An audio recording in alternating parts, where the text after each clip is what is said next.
এই দুই পিতামাতাকে আমরা সন্তুষ্ট রাখবো। রাসূল বলছেন জান্নাতের দুইটা দরজা, একটার নাম বাবা আর একটার নাম মা।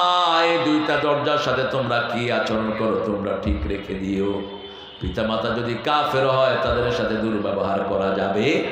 এখন আল্লাহ বলছেন এই রহমত পাওয়ার জন্য কি করবা শুনো, ওয়াসারিউ ইলা মাগফিরাতিন মির রাব্বিকুম ওয়া জান্নাতিন আরদুহাস সামাওয়াতু ওয়াল আরদ উইদ্দাত লিল মুত্তাকিন। তোমরা প্রতিযোগিতা করো দুইটা জিনিসের জন্য, জান্নাত এবং মাগফিরাত। মাগফিরাত আছে যেখানে, জান্নাত আছে। এই যে মাহফিলে এসেছেন গুনাহ মাফ করে দিচ্ছেন কে? এই যে নামাজ পড়েছেন গুনাহ মাফ করে দিচ্ছেন কে? এই যে জিকির করছেন গুনাহ মাফ করে দিচ্ছেন কে? রাসূল বলছেন প্রতিটি জিকির আল্লাহর আরশের পাশে গিয়ে গুনগুন করা শুরু করে দেয়। যতক্ষণ আল্লাহ রাব্বুল আলামিন তাদেরকে ঠান্ডা না করান, সুসংবাদ না দেন, ততক্ষণ জিকিরগুলো আরশের চারপাশে গুনগুন করতে থাকে। আল্লাহ বলেন হে জিকিরকারীরা, হে জিকিরগুলো তোমরা শান্ত হও। জিকিররা বলে কেমনে শান্ত হব? আমাদেরকে যে পড়েছে তার গুনাহ মাফ হয়েছে কিনা আমরা জানি না। আল্লাহ বলেন তোমরা যখন তার মাথায় ছিলা, জিহ্বায় আসনে, তখনই আমি তার গুনাহ মাফ করে দিয়েছি। বলেন সুবহানাল্লাহ, আলহামদুলিল্লাহ, আল্লাহু আকবার, লা ইলাহা ইল্লাল্লাহ। এখন দেশে আনরেস্ট একটা অবস্থা। আমেলি কি না কি কইল, বুলডেজার দিয়ে শেখের বাড়ি শেষ।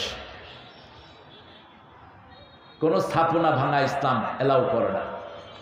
এটাকে মসজিদ বানানো দরকার ছিল, ঠিক কিনা? কথা বল না কেন আপনি? কোন স্থাপনা ভাঙা ইসলাম সমর্থন করে না, কারণ স্থাপনাটা দরকার। কোন সম্পদ নষ্ট করা জায়েজ নাই। রাসূল বলছেন কোথাও বিজয় লাভ করলে সেই জায়গার কোন বৃদ্ধকে মারবা না, শিশুকে মারবা না, মহিলার গায়ে হাত দিবা না, একটা গাছের পাতাও ছিঁড়বা না, কোন রাস্তা নষ্ট করবা না, কোন স্থাপনা ভাঙবা না। কারণ ঘর থাকলেই কেউ না কেউ থাকতে পারবে, ঠিক তবে ঠিক। এখন ভেঙে দিলেন, এই স্কুলটা আমি ভেঙে দিলাম, ধরেন এই কারণকে তুই আমি লীগ, কি হয়েছে তোমার? ও বোর্ড কমে গেছে, ঠিক রাখো। আমরা সত্যের পথে থাকবো, ন্যায়ের পথে থাকবো, ঠিক না ঠিক? কথা বলেন না কেন আপনারা? আমি তো মরা লাশের সামনে কথা বলছি না, আপনারা উত্তর দিবেন। আল্লাহ আপনাদের হায়াত দারাজ করে দিক। বাংলাদেশের সবচেয়ে সমৃদ্ধশালী চাউলের জেলা কোনটা? কোনটা? তো সেই নৌকার আওয়াজ এত কম কেন? চাউল যায় কোথায়? জোরে বলেন তো আল্লাহু আকবার। হয়েছে? আরে কয় নাই, আমার টিপু ভাই কয়। টিপু ভাই যে আওয়াজ করবো আল্লাহু আকবার, আলহামদুলিল্লাহ বলে। খায় যে বেশি তা না, কিন্তু শরীরটাই এরকম। খায় কম কিন্তু মানুষের খাওয়ায় বেশি। আজকে সারা দিন ওখানে দাঁড়ানো, সারা দিন এই ফজর থেকে নিয়ে দাঁড়ানো। আল্লাহ আমার ভাইয়ের শরীরটাকে আরো ভালো রেখে দিন। আরো চিৎকার করে বলি আমিন। মানুষের জন্য বুক ভরে দোয়া করবেন, তাহলে দোয়াটা আপনার জন্য কবুল করবেন কে? আল্লাহ কবুল করবেন। আমরা চারটা জিনিস সাথে নেব, কোরআন নেব সাথে, ঠিক না ঠিক? কোরআনের শ্রেষ্ঠ সূরাগুলো আপনাদের মুখস্থ করে দিয়েছেন কে? সবচেয়ে শ্রেষ্ঠ সূরা সূরা ফাতিহা, তারপরে সূরা ইখলাস, তারপরে কাউসার। মুখস্থ আছে না নাই? পড়তে থাকেন, উঠতেছেন, রাস্তায় পড়তে থাকেন। সর্বশ্রেষ্ঠ জিকির হলো এই কোরআন, তারপরে হলো নামাজ, তারপরে লা ইলাহা। চারটা কালেমা আল্লাহ সবচেয়ে বেশি পছন্দ করেন। লা ইলাহা, সুবহানাল্লাহ, আলহামদুলিল্লাহ, আল্লাহু আকবার। এক একটা বলবেন, জান্নাতে এক একটা বাড়ি তৈরি হয়ে যাবে। বাড়িটা ভেঙে দেওয়া উচিত হয় না, ওখানে মসজিদ বানালে কাফারা হয়ে যেত। এরপরে এখন যেগুলো ভাঙার পরিকল্পনা নিয়েছো, আমি বলবো সেখানে মসজিদ বানিয়ে দাও, সেখানে ইবাদতের জায়গা বানিয়ে দাও, হেফজখানা বানিয়ে দাও, সারাক্ষণ কোরআন হোক, ঠিক কিনা? এর চেয়ে আর বরকতের কি হতে পারে? আমাদের দেশে লক্ষ লক্ষ মানুষের এখনো কোনো বাড়ি ঘর নাই, থাকার জায়গা পায়। ওদেরকে শাস্তি দাও, ওদেরকে ধরে আনো। যারা আমাদের আলেমদেরকে পিটিয়েছে, সমন্বয়ের ছেলেদেরকে খুন করেছে, ঠিক কিনা? তাদেরকে শাস্তি দিতে হবে। দেশের সম্পদ গণহারে যারা লুট করেছে তাদেরকে শাস্তির আওতায় আনতে হবে। কারণ আমার দেশ এতদিনে মালয়েশিয়াকে ছাড়িয়ে যেত। কি এর মালয়েশিয়া গোরান্টি? আমাদের দেশে যে রেমিডেন্স বিদেশে পাচার হয়েছে, মালয়েশিয়া আরো 10 বছর চেষ্টা করলে তো এত টাকার মালিক হতে পারবে না। কি মনে করেন আপনি? 22 লক্ষ কোটি চলে গেছে দেশের বাইরে। কয় লক্ষ? শুধু কাজের ছেলে যদি 400 কোটি টাকার মালিক হয়, আপনারা বলেন? এটা তো ওনার মুখের কথা না, আমরা বলছি। কাজের ছেলে কত কোটি টাকার মালিক? 400 কোটি। এবার কাজের ছেলের জায়গায় ওনার প্রাইভেট সেক্রেটারি ছিল 2 ডজন। এরপরে ওনার প্যাক পায়দা ছিল লক্ষ লক্ষ। এগুলো কত টাকার মালিক? আল্লাহ আমাদেরকে সঠিক হিসাব আপনি দান করে দিয়েন। আমাদের দেশের পয়সা দেশে আনার ব্যবস্থা করে দিয়েন। বলেন আমিন। আরো চিৎকার করে বলেন আমিন। কত কষ্ট করে কারেন্টের বিল আমরা দেই, সেই বিলও নিয়ে চলে গেছে এই বেডি। 2 বছরের কোনো বিল সরকারি ফান্ডে জমা হয়নি। সব কোথায়? ওর পকেটে চলে গেছে সব। এখন কারেন্ট অফিসে যেগুলো আছে এগুলোকে লাথি মেরে বের করে দেওয়া দরকার। এসব চোর ছেচরদেরকে বসায় রাখছে। আমরা 2 মাস বিল না দিলে আমাদের লাইন কাটা যায়, ঠিক কিনা? আর 2 বছর বিল জমা হলো না, তোরা আসোস কি কামে? এখন সেগুলো সেখানে বসে আছে। এত অনিয়ম সব জায়গাতে। ঘুষ বোধহয় বন্ধ হয়ে গেছে। হ্যাঁ, তবে আমার টিপু ভাই ওনার এরিয়াতে যেন কোনো ঘুষ না থাকে এটা ব্যবস্থা করবেন। কারণ প্রত্যেক লোককে তার এরিয়া সম্পর্কে জিজ্ঞেস করবেন কে? আমাদের পুলিশদের জন্য যে বৈষম্য আচরণ হয়েছে, পুলিশদের কোনো খবর এই সরকার নেয়নি। অসংখ্য পুলিশকে মারা হয়েছে। এই পুলিশগুলোর কোনো দোষ নাই, ওদেরকে বলির পাঠা বানানো হয়েছে, ঠিক কিনা? কথা বলেন না কেন? এই যে এখন দেখেন কোরআনের বাগান পাহারা দিচ্ছে। এর আগে এরা আসতো আমাদেরকে ধরতে, এখন আসে শুনতে। আলহামদুলিল্লাহ বলেন না? এদের কোনো দোষ নাই, প্রশাসন যেভাবে তাদেরকে ব্যবহার করে। তবে হ্যাঁ, যেসব ছেলেরা পুলিশেরা খুন হয়েছে এদের পরিবারের খবর ডাক্তার ইউনূস যেন নেয়, এদেরকে যেন দান দক্ষিণার ব্যবস্থা করে দেয়। এদের কথা কেউ বলে না। যে সমস্ত ছেলেরা আহত হয়েছে, এই আহতদের খবর নেওয়া উচিত। আমাদের পুলিশ বাহিনী গর্বের একটা জায়গা। আমাদের দেশের পুলিশের মতো ভালো পুলিশ দুনিয়ার কোনো দেশে নাই। এরা চোখ দেখে আসামি ছিল। গাড়িতে উঠবে আর হাঁটবে, হেঁটে করলে তুই উঠ। ওর পকেটে হাত দিবে গাঁজা শরীফ, আরেক পকেটে হাত দিবে ইয়াবা রহমতুল্লাহ আলাইহি। আছে না নাই? কি ট্যালেন্টেড এরা!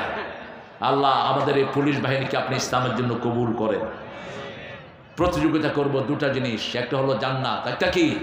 জান্নাত। আমার ভাই 2 রাকাত নফল পড়েছে, আমি 6 রাকাত পড়ব। আমার ভাই 10 বার তাসবিহ পড়েছে, আমি 50 বার পড়ব। তাহলে আপনি কারো গীবত করবেন না, আপনি কারো পিছনে লাগবেন না, নিজের হিসাব দিতেই তো নিজে ব্যস্ত। কখন আপনি এই সুযোগ পান? যে কোনো সময় আমার মরণ ডাক আসতে পারে, ঠিক তবে ঠিক। নিঃশ্বাসের কোনো বিশ্বাস নাই। আপনি প্রতি মুহূর্তে রেডি হয়ে থাকেন। সাইয়েদনা ইবনে ওমর বলতেন, ফাইদা আসবাহতা ফালাম তানতাদিরুল মাসা, যখন ইসলামের উপর তোমার সকাল হয়ে গেল, সন্ধ্যার অপেক্ষা করো না। তুমি পরিপূর্ণ তওবা করে রেডি থাকো, যেমন এখন গেলেই তুমি জান্নাতের মালিক হয়ে যেতে পারো। এখন বসে অনুশোচনা করেন যে কয় ওয়াক্ত নামাজ কাজা হয়েছে। আল্লাহকে বলেন, আল্লাহ আজকে মাগরিব পড়ছি, অতীতের যত মাগরিব কাজা হয়েছে সব মাফ করে দেন। তার কাছে মাফ আছে না নাই? ভবিষ্যতে আর কাজা করব না, অতীতের গুলো মাফ করে দিবেন কে? ফজর কাজা করেছেন, মাফ চান। জোহর কাজা করেছেন, মাফ চান। আজকে থেকে ওয়াদা করে না, নামাজ ছেড়ে দেব না। ওয়াদা করবেন তো?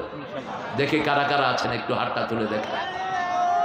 একটু কষ্ট দিচ্ছি, বলেন হে আল্লাহ, হে আল্লাহ, আপনার নামে শপথ করছি, জীবনে আর কোনো দিন ফরজ নামাজ, ফরজ রোজা, ফরজ পর্দা, ফরজ কোরআন মানা ছেড়ে দেব না।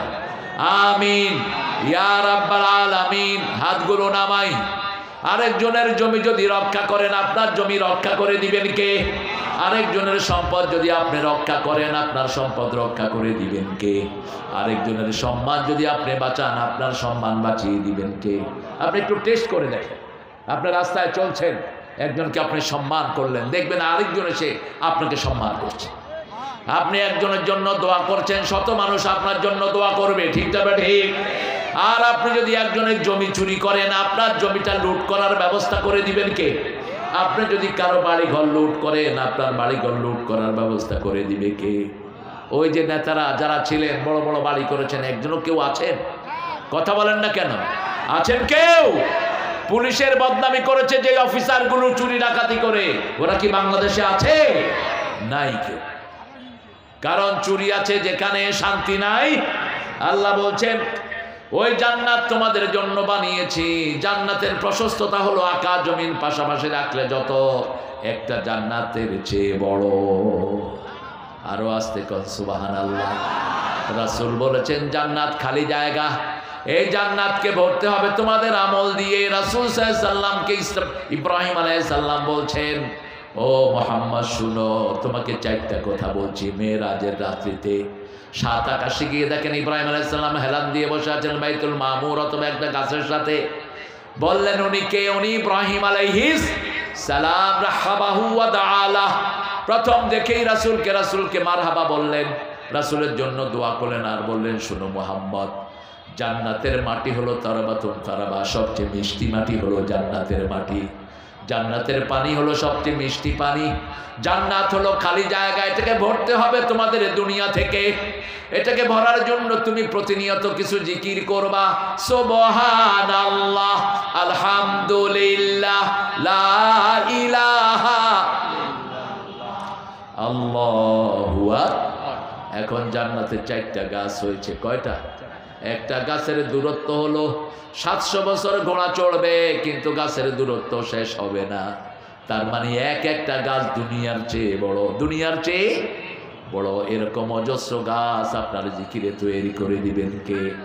সে আল্লাহ রাব্বুল আলামিন বলছেন, আল্লাযীনা ইউনফিকুনা ফিস সাররা, যারা কষ্টের সময় দান করে, দুঃখের সময় দান করে, সুখের সময় দান করে, ওয়াল কাযিমিনাল গায়যা ওয়াল আফিনা আনিন নাস, নিজের গোসাকে হজম করে। বিবির পর রাগ চড়েছে, রাগের বশত বিবিকে 14 তালাক দেয়, এরকম বেয়াদব আছে না নাই? আপনারা তো কমই দেন। ইবনে আব্বাস বলছেন এক মূর্খ লোক এসে ওনাকে বলছেন, আমি আমার বিবিকে 200 তালাক দিয়ে আসছি। রাগ আর কোথাও সামলানো যায় না, রাগ ছাড়ে বউর উপর। অথচ ঘরের রহমত হলো বউ। আল্লাহ বলছেন সূরা রোমের 21 নম্বর আয়াত, ওয়াজআলনা বাইনাকুম মাওয়াদ্দাতাও ওয়া রাহমাহ, এই বিবির জন্য তোমাদের এক চোখে ভালোবাসা রাখবা, আর এক চোখে রহমত রাখবা। ঘরের রহমত হলো বিবি। যেই ঘরে বিবির সাথে যত ভালো ব্যবহার হয়, ওই ঘরে বরকত তত বাড়িয়ে দেন কে? আপনি টেস্ট করে দেখেন, যতগুলো পয়সালা হয়েছে বিবির কারণে। রাসূলের কাছে এসে এক গরিব সাহাবী বলছেন, ইয়া রাসূলুল্লাহ, আমার সম্পদ নাই, আমি কি করব? রাসূল বলছেন তুমি বিয়ে করো। নিজেই খাইতে পারে না, বিয়ে করো, ওই মেয়েটা বরকত নিয়ে আসবে। ওই মেয়েটা বরকত নিয়ে এসেছে। আমাদের যারা পয়সালা হয়েছে বিয়ের আগে না পরে, কথা বলেন না কেন? খবর নিবেন, এই যে বাংলাদেশে যমুনার বাবুল মিয়া মারা গেল, হাজার হাজার কোটি টাকা রেখে গেল। এই বেটাও বিয়ের পরেই সম্পদশালী হলো। শাহ আলম গ্রুপ বিয়ের পরে এরা সম্পদশালী হলো, কারণ মেয়েরা বরকত নিয়ে আসে। মেয়েরা হলো রহমত, মেয়েরা হলো ভালোবাসার জায়গা।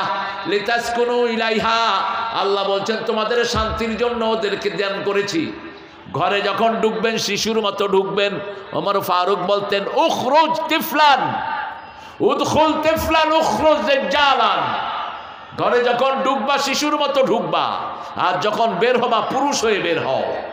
আমরা করি উল্টাটা। ঘরে ঢুকার সময় উনি বিরাট পালোয়ান, এই কই কোথায় পোলাপান? পোলাপান মনে করে ঘরে ফেরাউন ঢুকছে, একটা একদিকে দৌড় মারে, আছে না নাই?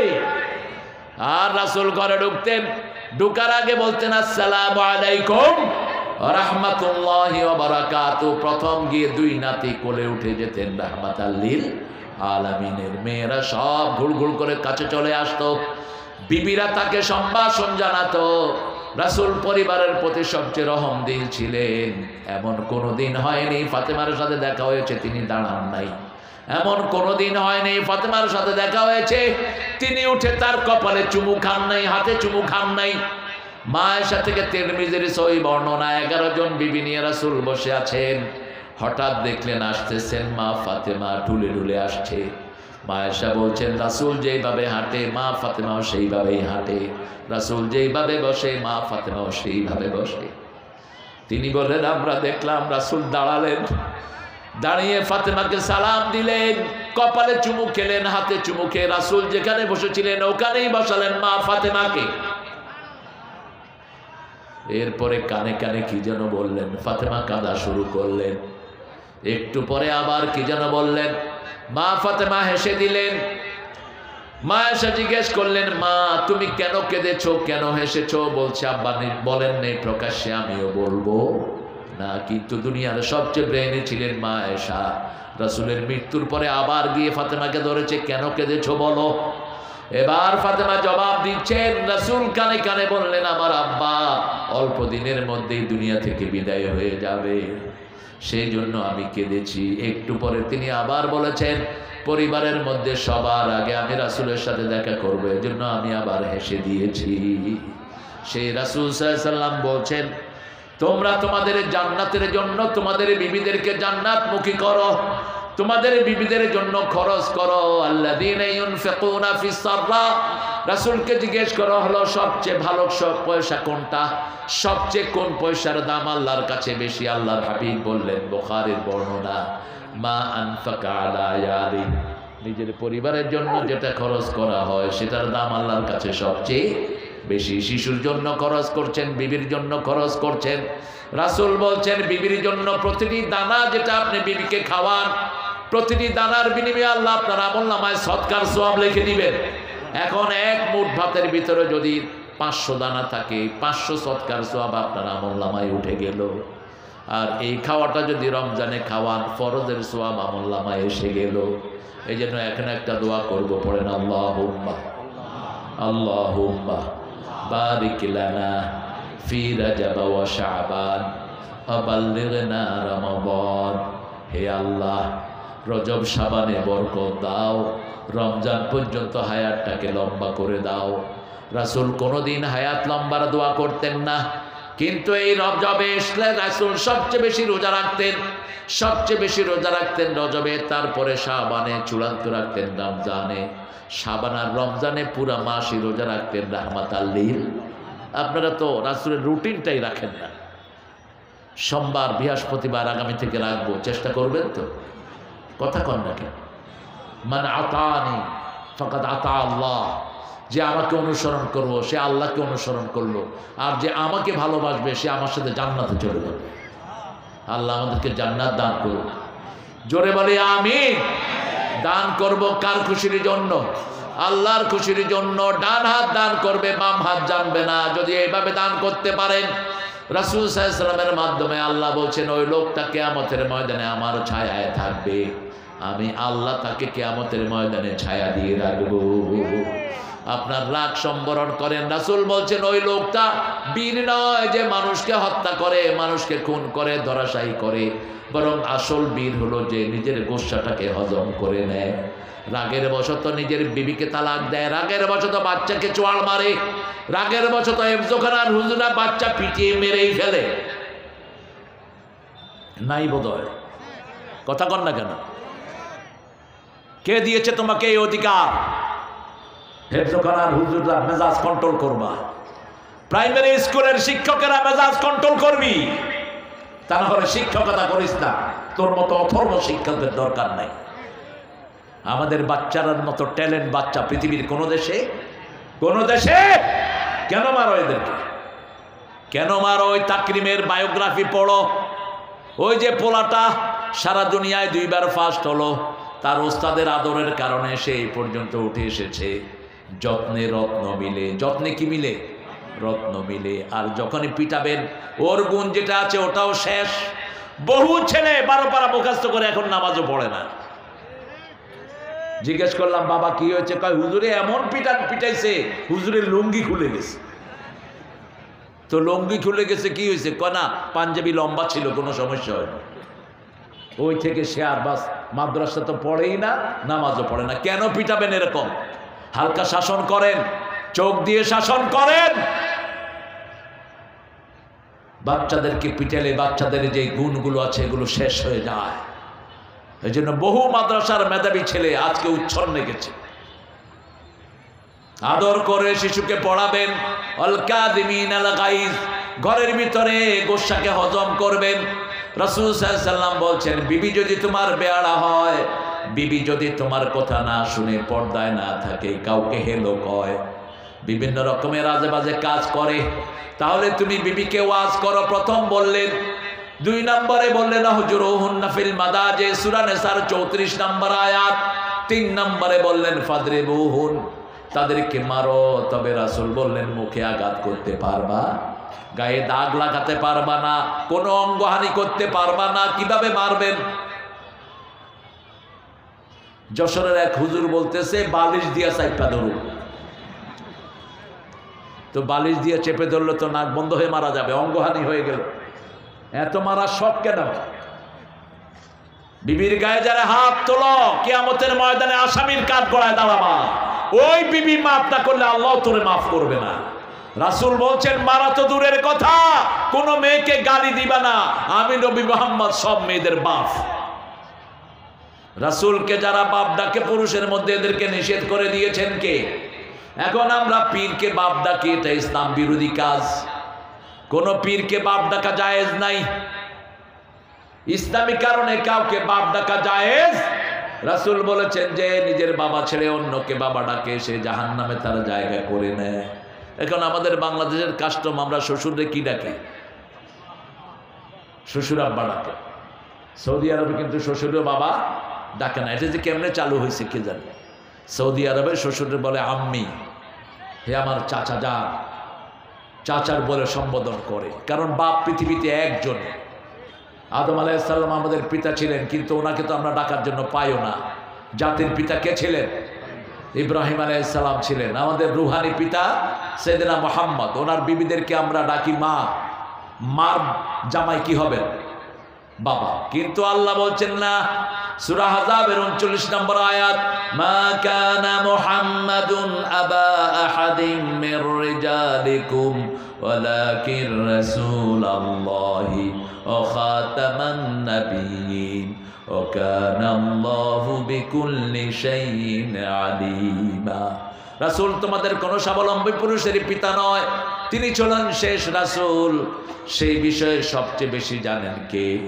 সে আল্লাহ রাব্বুল আলামিন বলছেন, তোমরা তোমাদের মেজাজকে কন্ট্রোল করো, মানুষকে মাফ করে দাও। মাপ আছে যেখানে সুন্দর আছে সেখানে, মাপ আছে যেখানে ভালোবাসা আছে।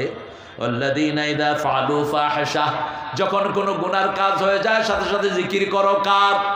যে কোনো মেয়েকে দেখে ফেললেন, আস্তে করে চোখ নামিয়ে পড়েন আস্তাগফিরুল্লাহ, গুনাহটা মাফ করে দিবেন কে? অথবা বলেন লা ইলাহা ইল্লাল্লাহু মুহাম্মাদুর রাসূলুল্লাহ, গুনাহ মাফ করে দিবেন কে? একজন সাহাবী রাতে রাস্তায় একটা মেয়েকে দেখে চুমু দিয়ে ফেলেছে। রাসূলের কাছে এসে বলছেন, ইয়া রাসূলুল্লাহ কাব্বালতু ইমরাহ, আমি একটা মেয়েকে চুমু দিয়েছি। রাসূলের কাছে ওহী ছিল না। একটু অপেক্ষা করলেন, ওহী নাজিল করলেন কে? আল্লাহ বলেন, আল্লাযীনা ইযা ফাআলু ফাহিশাতান আও যালামু আনফুসাহুম যাকারুল্লাহা ফাস্তাগফিরু লিযুনুবিহিম আমা ইয়াগফিরুদ যুনুবা ইল্লাল্লাহ ওয়া লাম ইউসিররু আলা মা ফাআলু ওয়া হুম ইয়ালামুন। যখন কেউ গুনার কাজ করে, নফসের উপরে জুলুম করে, সাথে সাথে জিকির করতে হবে কার? আল্লাহর জিকির করেন। আল্লাহ একদিন পর্যন্ত ফেরেশতাকে বলে গুনাহ লেখিস না, গুনাহ লেখিস না। অনেক লম্বা সময় বলে দেয়, এখনই গুনাহ লেখিস না, আমার বান্দা যদি তওবা করে ওই তওবাটা লিখে রাখ। আল্লাহু আকবার। কারণ আমরা সবাই জান্নাতে যাই, এটা সবচেয়ে বেশি চান কে? 8টা জান্নাত বানালেন, 7টা জাহান্নাম বানালেন। আল্লাহ চায় আল্লাহর সব গোলামরা জান্নাতি হয়ে যায়। সব দিলেন, জমি দিলেন, শরীর দিলেন, আকাশ দিলেন, জমিন দিলেন, শুধুমাত্র একটা ইচ্ছা শক্তি দিলেন, ইম্মা শাকিরা ওয়া ইম্মা কাফুরা। কোরআনের বাগানেও আসতে পারো, নাচের আড্ডায়ও যেতে পারো, কোরআনের বাগানে আসতে পারো, সিনেমা হলে যেতে পারো। এই স্বাধীনতার জন্য আমাদের বিচার করবেন কে? আল্লাহ বলছেন, দুনিয়াতে শুধু আমার কথা একটু শুনো, মৃত্যুর পরে তোমার মনের চাওয়াটা আমি পূরণ করে দেব। শুধু দুনিয়াতে আমার হুকুমটা একটু মানার চেষ্টা করো। নামাজ পড়েছি সারা জীবন, একজন বলেন তো বুকে হাত দিয়ে আমার 2 রাকাত নামাজ সবচেয়ে ভালো হয়েছে, কোনো উল্টাপাল্টা হয়নি, বলতে পারবেন কেউ? আলীর কাছে এক লোক এসেছে রাদিয়াল্লাহু আনহু, এসে বলছেন, ইয়া আলী, নামাজের ভিতরে আমার বিভিন্ন জিনিসের কথা মনে উঠে, আমার নামাজ কি কবুল হবে? আলী বললেন, না, কবুল হবে না। রাসূল কথাটা শুনলেন, শুনে বললেন, আলী 2 রাকাত নামাজ পড়ে আসো, নামাজ পড়ে আসলে আমি তোমার একটা রুমাল দেব। কি দেব? রুমাল দেব। আলী নামাজ পড়ে আসলেন। এবার রাসূল জিজ্ঞেস করলেন, আলী, নামাজের ভিতরে কি আর কিছু মনে উঠেছে নাকি? কয়, ইয়া রাসূলুল্লাহ, শুধু উঠেছে রুমাল, রুমাল, রুমাল। কি রঙের রুমাল দিবেন? কার রুমাল দিবেন? ফাতেমারটা দিবেন না নতুন দিবেন? শুধু এটাই কি হয়েছে? মনে হয়েছে। এখন বলো আলী, তোমার নামাজ কবুল হয়েছে কি না? আলী চুপ করে থাকলেন। আল্লাহর হাবিব বললেন, তোমার নামাজ আল্লাহ কবুল করে নিয়েছে। আল্লাহ চায় তুমি চেষ্টা করছো। কি করছো? লাইসা লিল ইনসানি ইল্লা মা সা, চেষ্টা ছাড়া তোমার আর কিচ্ছু নাই। ঠিক না ঠিক? তুমি রাস্তার পাশে বসে কিছু তরকারি নিয়ে চেষ্টা করো, দিনের শেষে লাভ দিয়ে দেন কে? একটা ছোট্ট জিনিস নিয়ে বসে থাকে, আমরা চিন্তা করি এটা দিয়ে তার সংসার কিভাবে চলবে। একটা অটো নিয়ে বের হয় খালি পকেটে, বাসায় ফেরার সময় আল্লাহ তার পকেটটা পুরাইয়া দেয়। ঠিক তবে ঠিক? সে আল্লাহ রাব্বুল আলামিন বলছেন, যখনই কোনো গুনাহ হয়ে যায়, যাকারুল্লাহ ফাস্তাগফিরু লিযুনুবিহিম, আল্লাহর কাছে ক্ষমা চাও, কারণ তিনি ছাড়া ক্ষমার আর কেউ। তোমার বিবি অপরাধ করেছে, শতবার বিবিকে মাফ করে দাও, বারবার বিবিকে মাফ করে দাও, বিবিকে বুঝাও, সুন্দর কথা দিয়ে বুঝাও। সন্তান অপরাধ করেছে, সন্তানকে বুঝাও। কিন্তু নিজে যদি কোনো অপরাধ করো, নিজেকে ক্ষমা করো না, তওবার রাস্তা বেছে নাও, কাফারার ব্যবস্থা করো। ফজর কাজা হয়েছে, ঘুমায়ও না, শরীরকে কষ্ট দাও। কেন ফজর কাজা হলো? আপনি 1 রাত যদি না ঘুমিয়ে থাকেন, দ্বিতীয় কোনো দিন আপনার ফজর আর কাজা হবে না। আল্লাহ রাব্বুল আলামিন সেজন্য এই কাজগুলোর পরে আল্লাহ রাব্বুল আলামিন বলছেন, উলাইকা জাযাহুম মাগফিরাহ, যারা এই কাজগুলো করবে তাদের গুনাহগুলো মাফ করে দিবেন কে?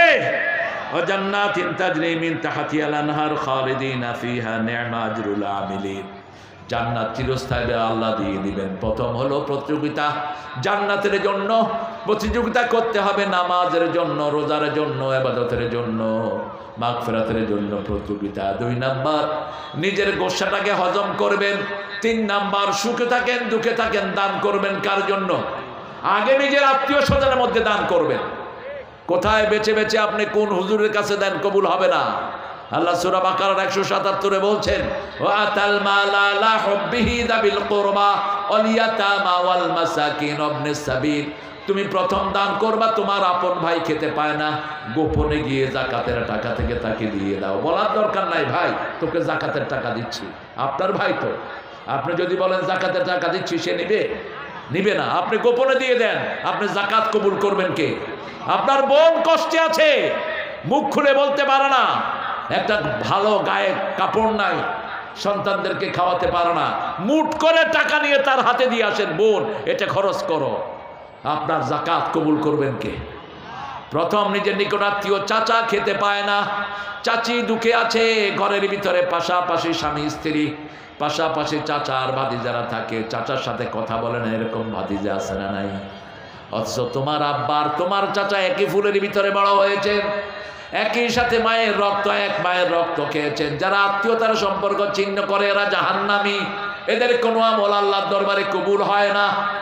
4 নাম্বার, যখন কোনো অপরাধ করব মাপ চাইব কার কাছে? এখন নামাজ পড়ি না, অনেক ভাই জমি ঠেলেছি আরেকজনের, জমি ফেরত দিয়ে দেন। আরেকজনের টাকা চুরি করেছেন, ফেরত দিয়ে দেন। রাষ্ট্রের একটা ইট চুরি করেছেন, 18 কোটি মানুষ মাফ না করলে আল্লাহ মাফ করবেন না। 18 কোটি মানুষের কাছে মাপ চাইতে হবে, অথবা একটা ইট কিনে ওই রাস্তায় বসিয়ে দেন। একজন সাহাবী, নাম হলো কারকারা। কি নাম? কারকারা। বুখারী হাদিস বলছে, সাহাবী রাসূলের পাহারা দিতেন, রাসূলকে পাহারা দিতেন। হঠাৎ করে তিনি মারা গেলেন। সাহাবায়ে কেরাম এসে বললেন, ইয়া রাসূলুল্লাহ, কারকারা মারা গেছে। রাসূল একটু চিন্তা করে বললেন, কারকারা জাহান্নামী। সাহাবায়ে কেরাম অবাক হয়ে গেলেন, রাসূল কি বলছেন সাল্লাল্লাহু, রাসূলের কথা কোনোদিন এদিক সেদিক হওয়ার কোনো সম্ভাবনা। রাসূল বলেছেন যৌবনটাকে হেফাজত করো, তা না হলে এমন রোগ আসবে যেই রোগের কোনো চিকিৎসা নাই, এইডসের এখনো কোনো চিকিৎসা নাই। সাহাবায়ে কেরাম খুঁজতে লাগলেন কার কারা কি আমল করেছেন। দেখা গেল সরকারের তহবিল থেকে একটা পাঞ্জাবি কার কারা না বলে নিয়ে গেছে, ওই পাঞ্জাবিটাই আগুন হয়ে তার সারা শরীর পোড়ায়া দিচ্ছে। এখন আপনারা বলেন যারা দেশের হাজার হাজার কোটি টাকা লুট করেছে তাদের কি অবস্থা হবে? একটা পাঞ্জাবি নিয়েছে, ওই পাঞ্জাবি তাকে আগুন হয়ে পুড়িয়ে দিচ্ছে। একজন সাহাবী একটা সুতার টুকরা উঠালেন আর বললেন ইয়া রাসূলুল্লাহ, আমি যদি এই সুতার টুকরা না বলে নেই এটাও আগুন হবে নাকি? রাসূল বললেন হাদিহি কিতাকুম মিনান নার, এই সুতাটাও যদি তুমি না বলে নাও এটা আগুন হয়ে তোমাকে জ্বালিয়ে দিবে। আল্লাহর কাছে আমরা তৌফিক চাই, আল্লাহ আমরা যেন এই 5টা আমল করতে পারি। জোরে বলেন আমিন। প্রথম আমল কি বলেন? প্রথম কি? প্রতিযোগিতা। প্রথম কি? প্রতিযোগিতা করব কিসের জন্য? জান্নাতের জন্য আর গুনাহ মাফের জন্য। 2 নাম্বার কি? মেজাজটাকে কন্ট্রোল রাখবো। 3 নাম্বার দান করব, সুখে থাকি দুঃখে থাকি দান করব কার রাস্তায়? আল্লাহর রাস্তায় দান করব। প্রতিদিন দান করার নিয়ত রাখেন। রাসূল বলেছেন যার দান যত লম্বা কিয়ামতে তার মাথায় ছায়া হয়ে যাবে তত লম্বা লম্বা ছায়া আল্লাহ আপনাকে দান করে দিবেন। চতুর্থ, যখন গুনাহ করব মাপ চাইব কার কাছে? মাপ চাওয়ার শ্রেষ্ঠ জায়গা হলো সেজদা। শ্রেষ্ঠ জায়গা কোনটা? সেজদা। যখন মানুষ কিছু বলে, এখানে কি আড্ডা জমছে? মাহফিলটার কোনো শৃঙ্খলা পেলাম না। এই ছেলেরা, কিসের আড্ডা এখানে?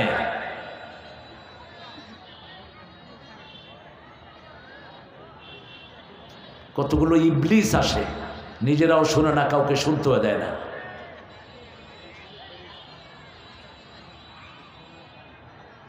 আল্লাহ আপনাদেরকে কবুল করেন। যারা সুন্দর করে বসে আছেন আর যারা আমাকে বসিয়ে রেখে উঠে চলে যাচ্ছেন, দোয়া করে দেবো ইনশাআল্লাহ যাতে বিছনায় সপ্তাহখানিক পড়ে থাকে।